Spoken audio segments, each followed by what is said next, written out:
When passion becomes poison, why turning every love into a livelihood might be the fastest way to kill it. Some of the worst advice I've ever been given: turn your passion into a business. As if the only way to make real money is to monetize every tender thing that you love. As if joy is only legitimate once it's on a spreadsheet. As if your passion needs to pay rent to be worth your time. Years before the story I shared in the article titled, "These Are Better Than the Best Sex I've Ever Had," I learned to hate what I once loved. Let me tell you another story. After gifting a batch of truffles to a client, an incredible court reporter, she asked if I'd make some for her lawyer clients. And just like that, Just Desserts was born.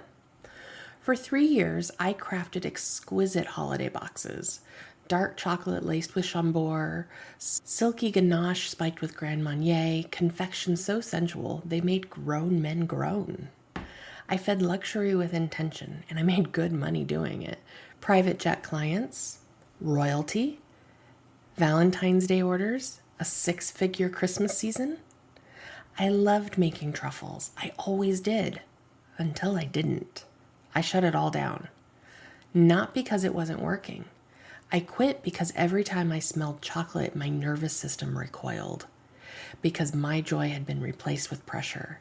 Because something that had felt sacred had become a task.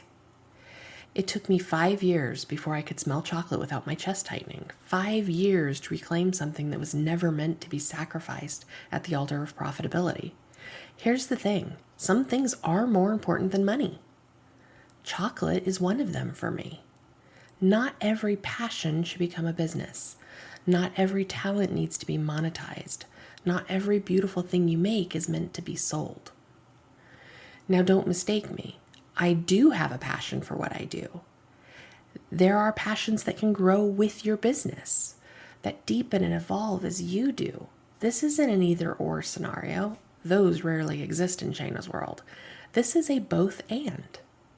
When a passion is rooted in purpose and resourced with boundaries, it can grow into something sustainable. But even then, it must be tended, not extracted.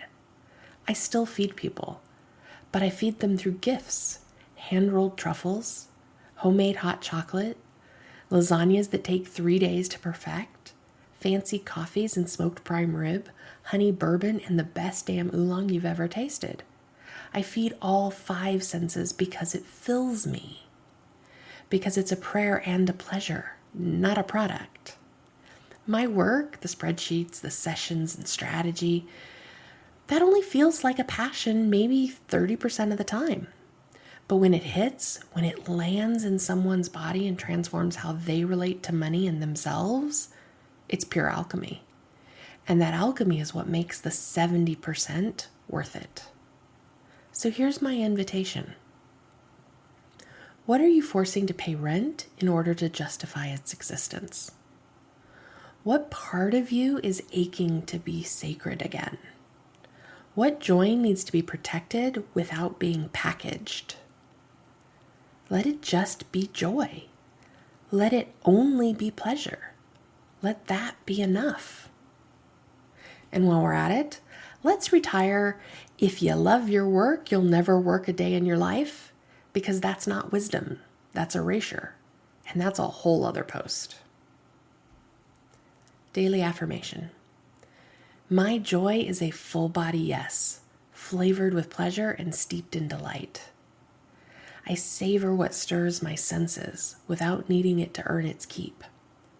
Some passions are prayers meant to be tasted, touched, and treasured. I create for the love of the scent, the sigh, the sacred pause.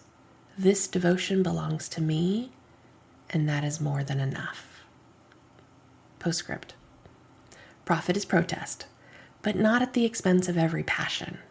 Some loves are simply because they exist, and in a world that demands every gift be monetized, choosing pleasure without a price tag is its own kind of rebellion. Song of the day, Wake. And I absolutely do not know how to pronounce this name, so I'm going to spell it for you. Xkaii. Enjoy.